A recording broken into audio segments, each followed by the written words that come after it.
Here we have a level 3 problem. It's number 6 in the playlist. So this would be around about number 25, 26, which you don't usually expect to see a logarithm problem this early on. So test strategy comes into play here. Always be thinking, you kind of know the difficulty range that a problem should have just by where it is in the problem. So what we have here is log base 6 of 36 and log base 3 of 9, and we need to simplify it. Well, they have different bases, so if you're experienced with logarithms, the first thing you're going to think is, well, I'm going to have to do the change of base formula, but not really. If you remember your logarithm definitions, a log base 6 of 36, if you set this equal to x and then you converted it to exponentials, and that's what logarithms are for, what you have here is 6 to the x power equals 36. Well, 6 to the what power is 36? 2. So the value of this is technically just 2. Now look at this one.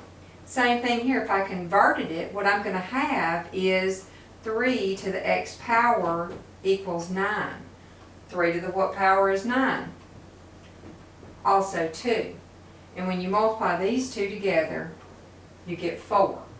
Now let me show you how to work this on a calculator. It's even faster than this. So I know I've mentioned to you before that one of the most important things is knowing your calculator.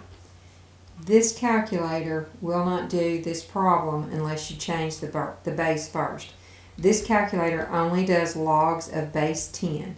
And the change of base formula is not hard, but it is time consuming. And when you're under the pressure of 60 problems in 60 minutes, you just don't have time. Now, this calculator does logs of any base. So let's give it a try. Okay, first I need to input the log base 6 of 36. So I'm going to come here to this button where it says LN and LOG. There's actually one more key there. If I push it once, I get the natural log LN. If I push it twice, I get log, which is a base 10. If there's nothing there, it's base 10. But if I push it one more time, you see I get the space to enter my base. So I'm going to push 6 and then scroll over and enter 36. And then I'm going to scroll over. Now I'm going to hit times. We're going to do it one more time. I'm going to hit the log button 3 times. 1, 2, 3.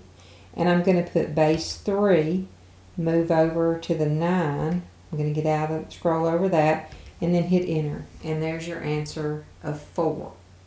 So that would be a huge time saver on the ACT. Not just that the calculator has the capability, but that pressing this button 3 times gets you to the spot where you can enter the log of a different base other than 10. So, as usual, if you want to be alerted the next time an ACT practice video hits, just hit that subscribe button, and I will see you back here shortly.